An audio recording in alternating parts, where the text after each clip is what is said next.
As the bear dragged Paul further and further away from his picnic table, he could see his life flash before his eyes. His beautiful wife, left desolate and alone. All that he had worked for, vanity, his small woodshop, his budding folk backcountry-style music career, gone. He imagined his wife getting intimate with another man. Perhaps a year or two down the road, perhaps Dale, even, would be the first to put on the moves. A mutual friend, whom Paul had suspected, might have more interest in Elsa than meets the eye. A hefty man, but boisterous and confident, obnoxious to some degree, but commanding. His heart sank, and his soul felt crushed. Would Dale be the father of their long-desired child? Paul could see them together in his mind, and in that moment of thought, Paul somehow left his trance,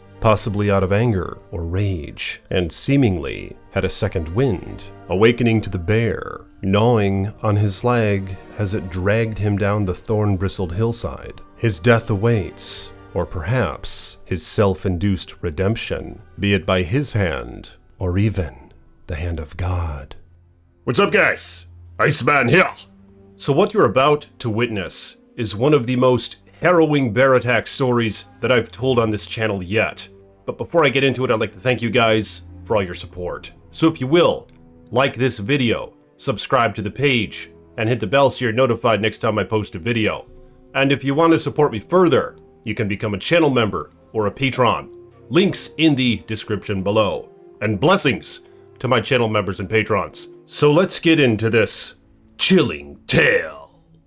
Paul walked the path less traveled. He lived a life of solitude and privacy, but was fortunate enough to meet his wife only days before flying out to Vietnam in what would end up being a grueling and torturous time for him, shaping his future and perspective on the world forever. After the war, he returned home with his beautiful girlfriend there, waiting for him at the airport. Elsa was strong-willed, raised a Mennonite, but had abandoned the faith in the early years of her adulthood, and became more and more agnostic as the years went on. Her lack of faith in a higher power intensified, especially after hearing the countless stories from Paul and his time in Vietnam. How hideous a world it is, how corrupt, how evil. Washington State is home to a large population of black bears, almost entirely herbivorous. Black bears average 100 to 300 pounds, with some older males topping 500 pounds, and occupy a diverse range of habitats across the state. The Department of Fish and Wildlife estimates the population to consist of 25,000 to 30,000 individuals. However, black bears are not the only bear species found in the state. The Selkirk Mountains in the northern part of Washington are home to a small population of grizzly bears, estimated to be around 500 individuals. In general, confrontations between the two species are rare. They are not direct competitors and typically prefer different habitat types. They have mostly different food sources, and with the large difference in size, black bears try to avoid entering any grizzly territory. With less risk on their part, grizzlies have been known to enter into black bear territory to feed on some of their relatives' favorite nuts and berries. When an incident between the two species occurs, the grizzly is almost always the aggressor. Paul became a carpenter after returning home from the Savage War. Carving figures from wood brought him a calmness of mind that he couldn't find anywhere else. He became a beloved figure throughout the small community where he lived, near the Idaho border. He put up a cabin on 40 acres of land for he and his wife to stay and live and die in peace, as he loved to say. Elsa and Paul loved animals and nature. They had chickens, a few goats, and fed the birds and various types of wildlife throughout the years of living in their isolated cabin in the woods. Bear sightings were rare, but would happen. A few times, their chicken coop was broken into, resulting in a handful of chicken losses and requiring Paul to scare off the bear a few times. But the more common culprits were raccoons and foxes. His niece and nephew would visit on occasion from stateside states away, and loved the idea of being in bear country. Grizzly sightings were extremely rare in Washington state at the time, but not unheard of. Paul would tell the children stories and fairy tales of bears breaking into his cabin, or bears pulling away the neighbor children, only to scare or spook them as a means of entertainment for them both. Their eyes would widen in delighted fear as he told these stories. His best, most harrowing tale was one of a bear mauling an entire family only a few doors down from him, leaving their cabin in ruin and only their skeletal remains behind. One spring morning, Paul was sitting outside, fiddling with a piece of wood at his picnic table near the edge of the woods. He was carving a small figure of a bear, ironically, when the creature showed up.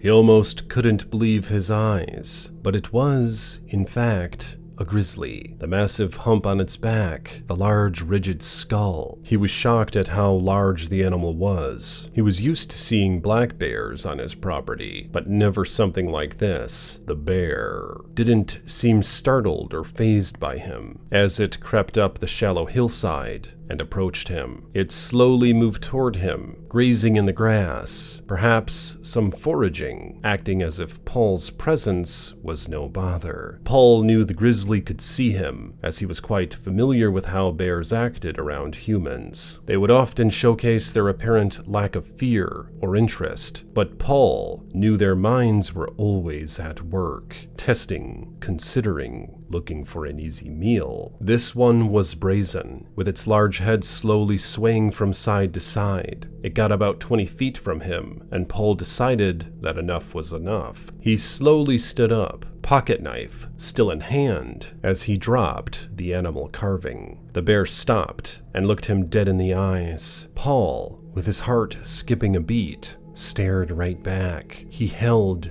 the knife tightly, and it almost seemed as if the bear knew the man had it in mind to defend himself. It took a few steps to the side, acting as though the man wasn't a threat at all. Paul kept his eyes on it, astonished by its mass, the way its muscles moved with every step, how heavy the animal must have been, but yet how efficiently it was able to cover ground, and so quiet. It's no wonder attacks happen, he thought to himself. You can't even hear him coming. Paul kept the picnic table between himself and the bear, and gave it a quick yell. "Get!" he said. The bear froze in its tracks, and turned to look at him again, straight in the eye. Its fearlessness was frightening. Paul noticed a difference in the gaze of a grizzly. The black bears he was familiar with had a hesitant and curious look in their eyes, almost with a bit of fear distilled within, whereas the grizzly here looked at him like he was a piece of meat. In a brief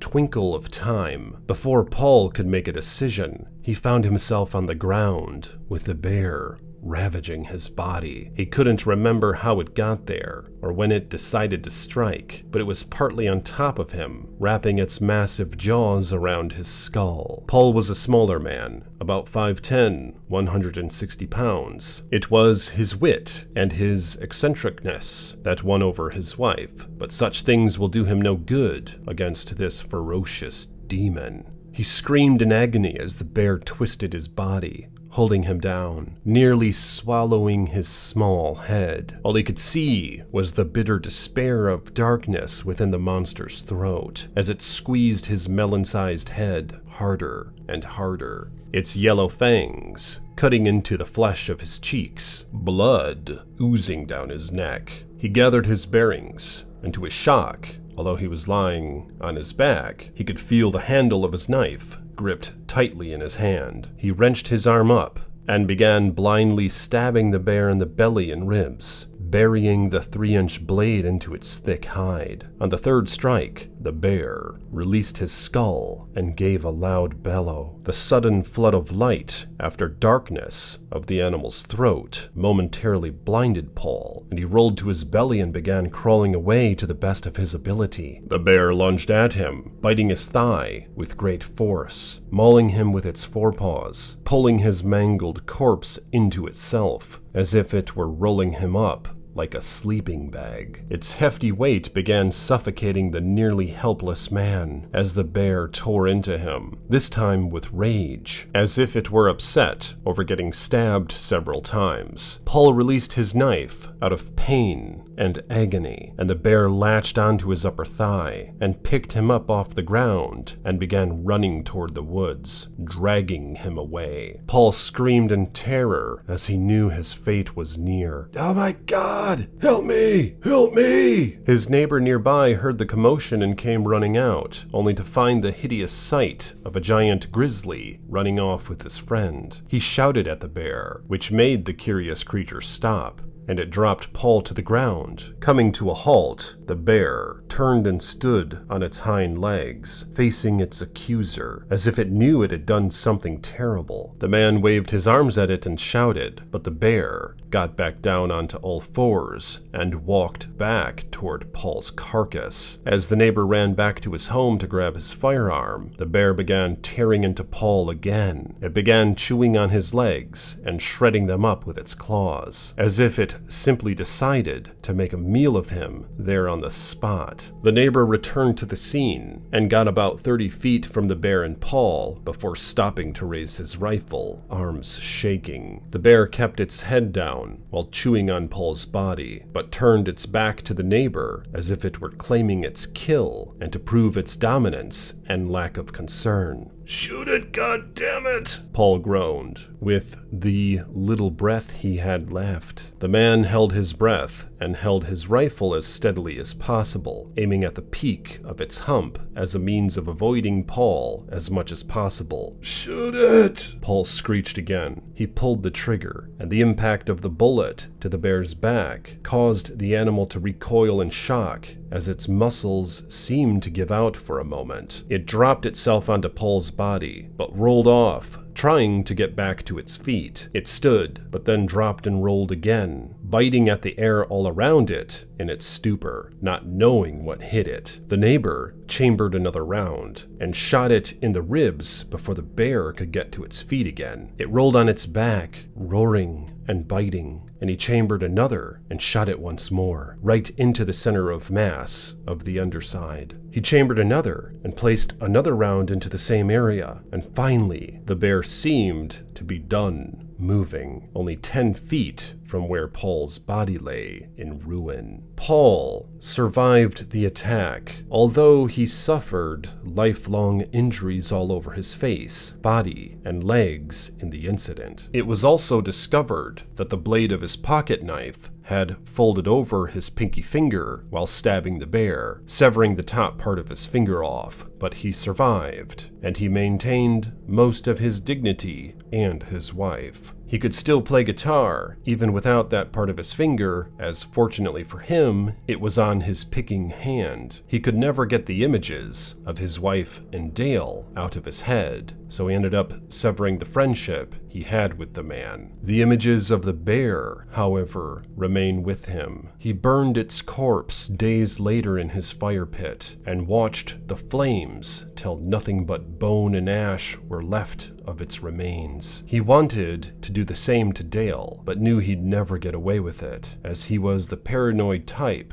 regardless of how careful he might be. Perhaps such paranoia stemmed from the hellish life he lived. Jeez, what do you guys think about that story? It's crazy how he was just hanging out on his little picnic table and the bear approached him like it did. I feel like the bears that I've seen out in the wild kind of acted similarly, where they act uninterested in you, as if they're just foraging around and almost don't even see you, but you know that it sees you. And of course, most of the time, they don't attack, but in this occasion, it did. And it seemed like it happened at a moment's notice. Grizzly bears are just something crazy. We don't have those here in Michigan, of course, but I would love to see one out in the wild. But let me know in the comments, what do you think could have been done differently in order to avoid this situation? I would like to buy some acreage in northern Michigan in the not too distant future. And of course, in such regions, black bears reside. I would think and hope that I'd always be carrying around my boomstick no matter where I'm at on the property. Maybe even just have a little hand cannon in my pocket, just in case. But sometimes people just get too comfortable and don't think that bad things will happen to them. And maybe that's part of what was going on with Paul. In addition to that, he was a man of smaller stature. I wonder if he were a larger man. Maybe the bear wouldn't have thought it to be worth it. But nonetheless, I was very pleased to hear how this guy survived the attack, and I wish condolences and blessings to he and his wife. But I appreciate you guys listening to this video. Once again, if you will, like this video, subscribe to the page, hit the bell so you're notified next time I post, and I'll see you soon with more chilling tales from the Iceman.